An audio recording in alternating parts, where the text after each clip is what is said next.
Specifically, Dawn was talking about after she testified last week that she watched Diddy beat Cassie, and after that, she says there was a warning that he gave to herself and another member of their group, where he said, "Stay out of my relationship. You don't want to go missing." And she was asked what that meant as far as she was concerned, and she said, "He would kill you." Yeah. I mean, that's essentially what she said. Right.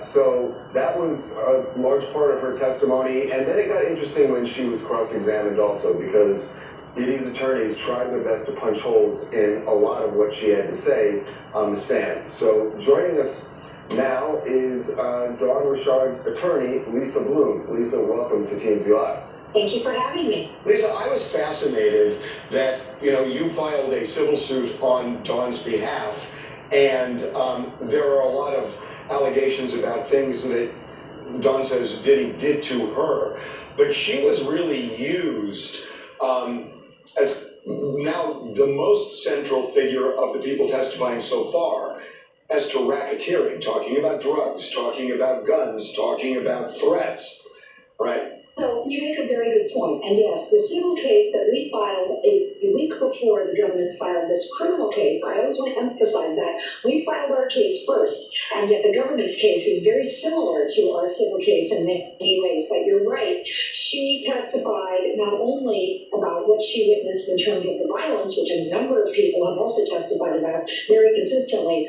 but she was asked questions about assistants and executives and other people who were present and who failed to take any action. That's the essence of the racketeering claim. So there were a lot of names that she mentioned during her testimony: security guards, other people at Bad Boy Records.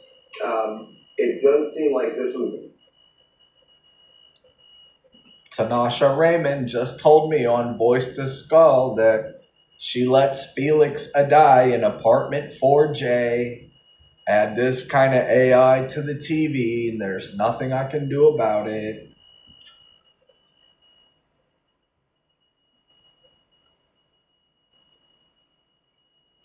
The assaults on Cassie, which I think we have a lot of witnesses and a lot of evidence about so far, but that there were other people who conspired with him, whether it was assistants, whether it was executives, people who worked for him. That is something that Dawn Richard was asked about. I was very proud to watch her testify. I was in the courtroom today. And but I think Cassie also testified to some extent about other people being aware and not doing anything to help her. We got a twofer in you today, and not only are you representing Dawn, but you're a Yale-educated lawyer, so can kind of ask your analysis of some of this. So on cross-examination, the defense pointed out that she never saw him use a gun. She never saw him pay for the drugs. Right. And so it seemed like they were trying to show that she couldn't complete that loop to prove racketeering. Because one of the things that they said was that she had several meetings with prosecutors. So Tanasha says on Voice to Skull that Felix Addai in apartment 4J, ADDAI, is allowed to add AI to the TV signal. And it's all just bullshit to them, both Tanasha and Felix.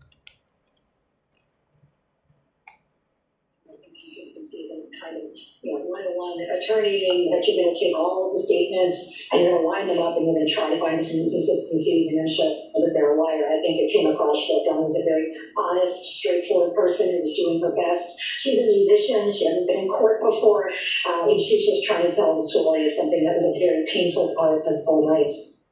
So I don't think that really went anywhere. Also, that those documents did not come into evidence. As an attorney, I know that if you have good documents, right, you want to get them into evidence. She would ask questions about them, but they did not come into evidence. So what do you think, though? I'm really curious, just your kind of analysis